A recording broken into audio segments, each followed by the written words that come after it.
Bonjour tout le monde, bon lundi, bienvenue à Top la vie en Estrie. Aujourd'hui, on vous offre une capsule Top Loisirs en deuxième partie d'émission. Mais tout d'abord, ce week-end, c'était l'International Land Art à Kings Falls au Parc Marie-Victorin. Et nous, on est allé faire un tour la semaine dernière, voir les artistes à l'action. Regardez ce que ça donne.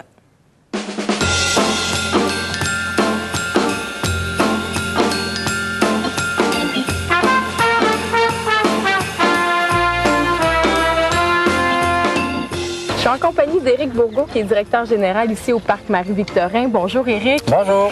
Expliquez-moi, qu'est-ce que le land art? Le land art, c'est de la sculpture d'art végétal. En fait, les artistes vont dans la nature chercher des matériaux, branches, roches, mousse, et ils doivent assembler des structures avec des matériaux biodégradables. Donc, on peut utiliser de la corde de chanvre, des goujons. Ici, au Parc Marie-Victorin, exceptionnellement, on va permettre certains ajouts de métal, du filet de métal, pour des choses plus complexes, mais sinon, en général, tout doit être biodégradable. Et les gens ici ont 10 jours au total pour créer une œuvre de land art, comme on peut voir ici.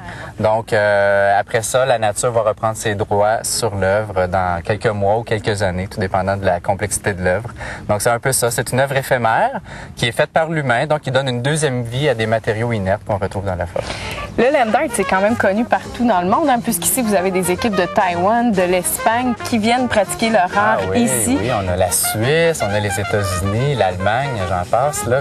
Qu'est-ce qui différencie les pays dans leur création? Ah oui, il y a des approches complètement différentes. Quand on pense à Taïwan, ils sont beaucoup plus tournés. Les Taïwan, la famille, c'est très important. Donc, ils font une œuvre vue par des yeux d'enfant. Donc, ils sont en train de construire un concept là, qui est tout à fait différent des autres. On voit ici l'Italie, c'est très figuratif. Hein? On a des araignées géantes, là. D'ailleurs, il faut faire attention, pas se faire manger. Mais c'est ça, c'est pittoresque au niveau de la Suisse, c'est très, je vous dirais, ludique. C'est un labyrinthe qui est fait à travers des bosquets. Et puis, on se perd, on monte, comme ça, on trouve son chemin. C'est un autre niveau, tu sais. C'est pas strictement une sculpture, c'est plus une œuvre créée dans l'environnement.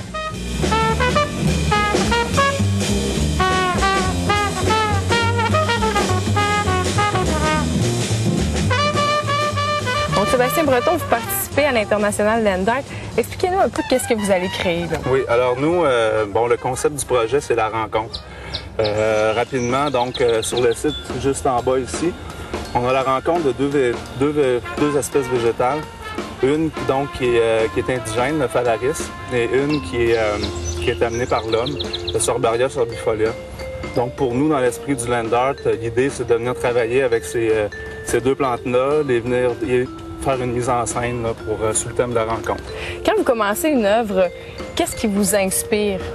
Bien, le site. C'est pas compliqué. Là. Nous, c'est vraiment l'idée, justement. Donc, au départ, on arrive sur un site, on prend le temps vraiment de s'imprégner des lieux, de regarder, faire l'analyse végétale, les formes, les couleurs. Et à partir de ça, on se laisse là, soit inspirer dans un concept ludique ou on aime beaucoup, là, donc s'amuser avec l'espace.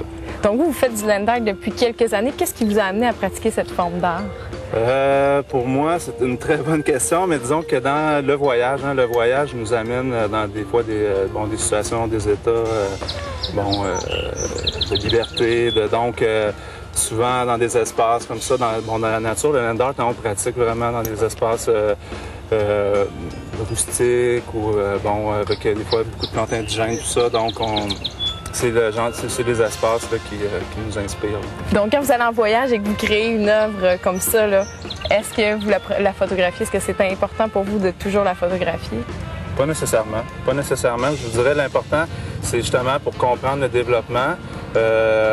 Mais par la suite, comme vous disiez, en fait, ce travail-là retourne à la nature. Donc, souvent, il y a des travaux qui sont vraiment très éphémères, qu'on le fait pour le plaisir. Et après, en fait, je pense que la meilleure photo, c'est de vivre un moment, puis après ça, c'est de s'en rappeler.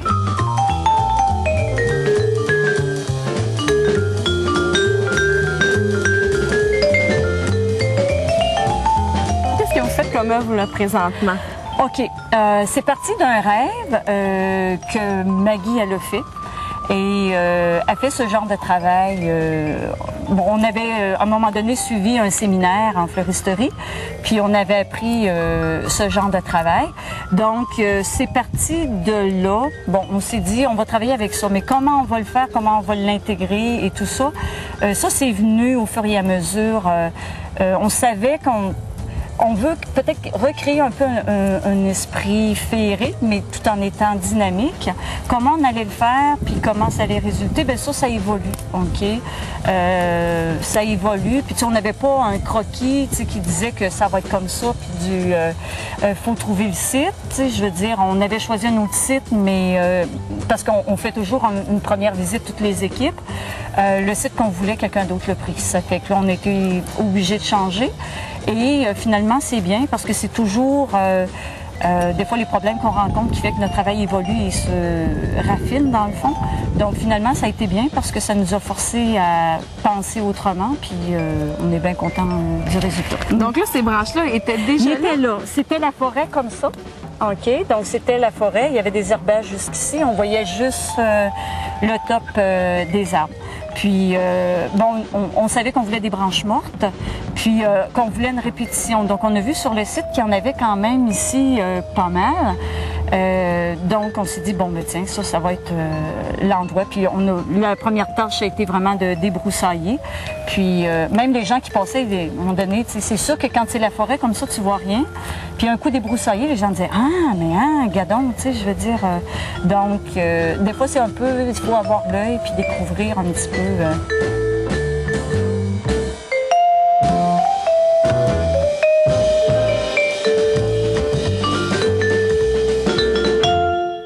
Évidemment, les artistes ont terminé leurs œuvres hier, dimanche, mais vous pourrez quand même les voir jusqu'au mois d'octobre puisqu'elles seront au Parc Marie-Victorin exposées tout l'été. Donc, vous pouvez aller voir ça. On se retrouve tout de suite après la pause.